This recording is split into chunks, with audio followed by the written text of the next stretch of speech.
Hi, welcome to CUTV. I'm here with Elizabeth May at Concordia, and just like to ask you a couple questions. Thank you so much for taking the time. Oh, I'm very glad to talk to you. I was wondering, so you were talking a lot about the problem with getting young people involved. How do you think that we could ameliorate the situation?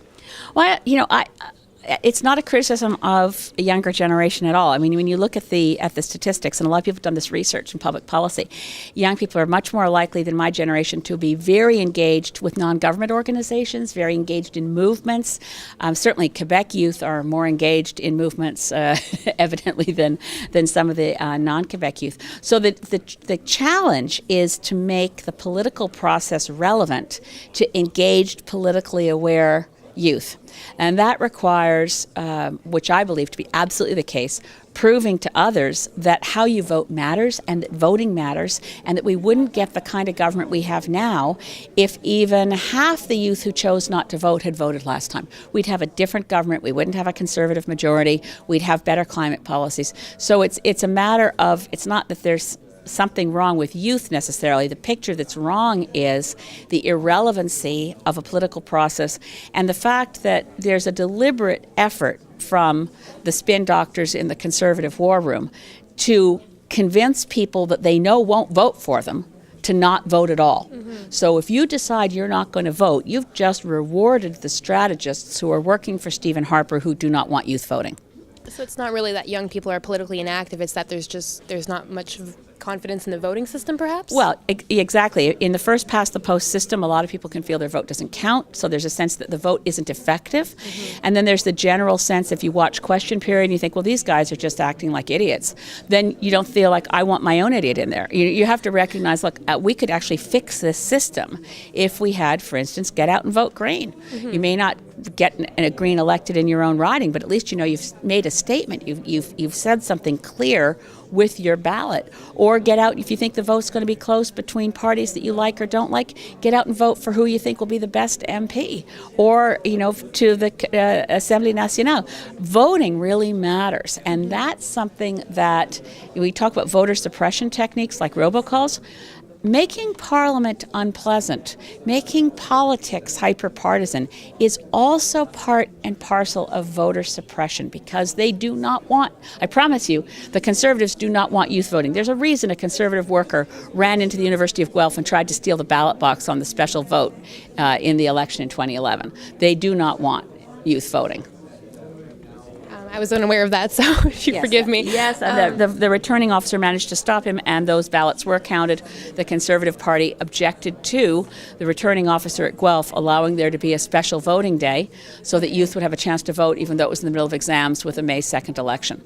So we also need to work ahead of time on campuses to say, we want our opportunity to vote. We never know when the next federal election will be, but we want to be able to have voting stations on campus. We don't want them moving around at the last minute so no one knows where they are. Mm-hmm. The new voting laws that Stephen Harper's brought in that require a photo ID with an address and proof of where you live, all of these things prejudice certain groups and make it harder for them to vote. Certainly it prejudices the homeless, mm-hmm. prejudices First Nations, and it doesn't work for youth. Those are deliberate choices. Yeah, no, I remember last year during the Maple Spring and everything, we tried to get elections to be done also in schools, and the former Liberal Party was very much against it.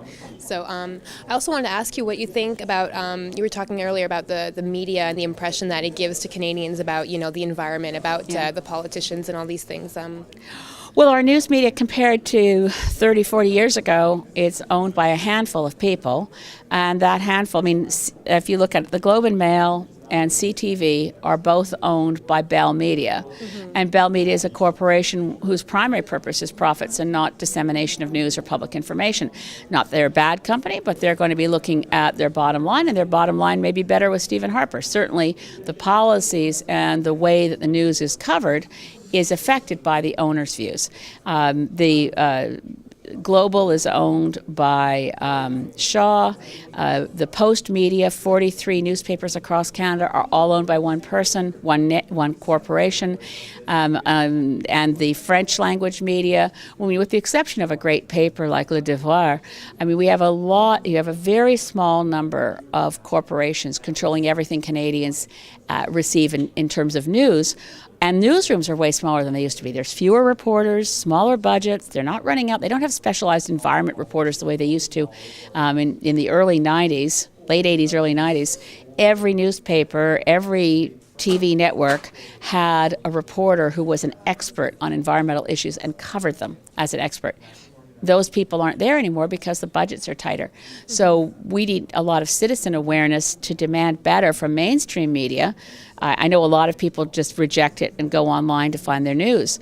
But people who are well informed need to help the rest of us inform the rest of Canada by actually paying attention to the websites for things like Post Media, CBC, CTV, Radio-Canada, TVA, and get the word out.